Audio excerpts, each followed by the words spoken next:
All right, let's jump right in. Today, we're taking a journey into the fundamental rulebook of our universe. I'm not talking about the rules we see every day, like gravity keeping our feet on the ground. Nope, we're going deeper into the strange, almost magical rules that govern everything at the smallest scales you can imagine. We are talking about quantum mechanics. So let's start with a huge question. Have you ever just stopped and wondered, what is reality really? Like, if you could pop the hood on the universe and look at the engine underneath, what would you even find? Well, quantum mechanics is our best attempt to answer that. And its answer is, well, it's that reality is profoundly, deeply weird. It's nothing like what our everyday intuition tells us it should. You see, for centuries, we looked at the universe through the lens of what we call classical mechanics. It's beautiful, it's elegant, and it just makes sense, right? If you throw a baseball and you know how fast it's going and at what angle, you can predict exactly where it's going to land. Simple. But when you zoom all the way down to the world of a tiny electron, those rules completely shatter. You can't predict its path perfectly. You've entered a whole new ballgame, one that operates on a completely different set of laws, quantum mechanics. So let's start right there. Let's dive headfirst into this bizarre and absolutely fascinating world of the small. Okay, so what is it, really? At its heart, quantum mechanics is the science of the microscopic. It's the theory that explains how everything from a single atom to the quarks buzzing around inside it behaves. You can think of it as the foundational instruction manual for pretty much all of modern physics. And here's the first huge shift in thinking you have to make. Classical physics, with our baseball, is all about certainty. You do this, you get that, every time. Quantum mechanics just throws that right out the window. It says you can never know for sure where an electron will be, only where it's likely to be. This is all calculated with something called the Born rule, which is basically a mathematical recipe for figuring out the odds. It connects a particle's weird wave nature to the actual probability of finding it in a specific spot. Where the wave is bigger, your chances of finding it there are higher. It's a universe built on chance.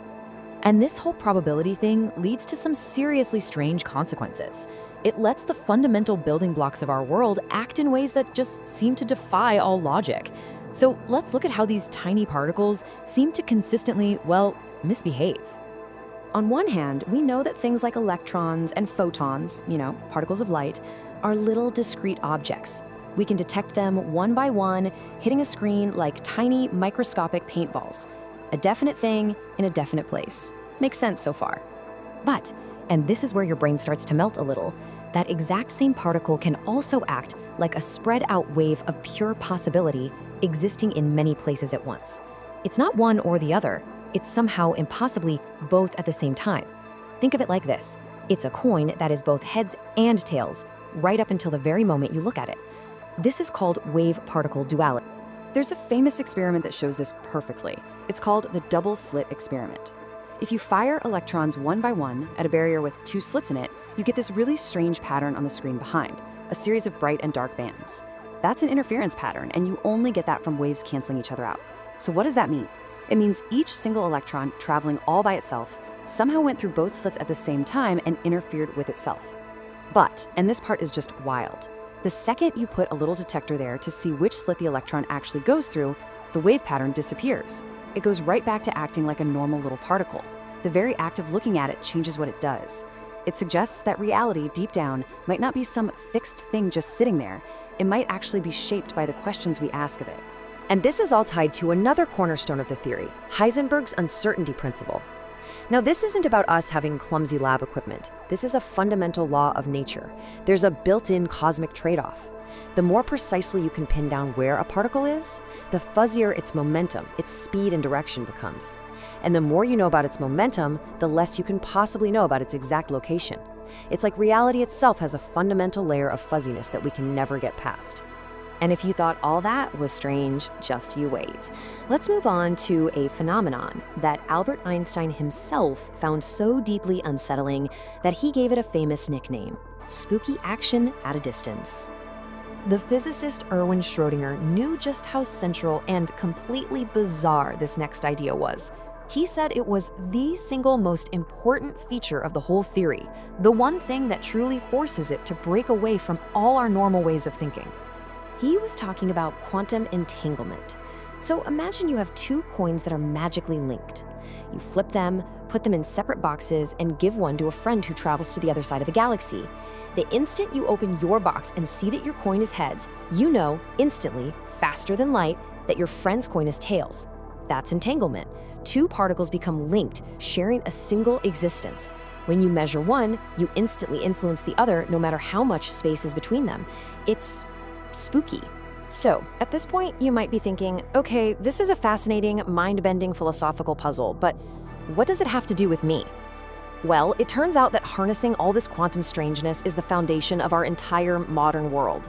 Honestly, without a deep understanding of quantum mechanics, the world as you know it just wouldn't exist. The laser in your Blu-ray player, the billions of transistors that power your smartphone, the powerful magnets in an MRI machine that can literally see inside your body. Every single one of those technologies is only possible because we learned how to predict and control the quantum behavior of atoms and electrons.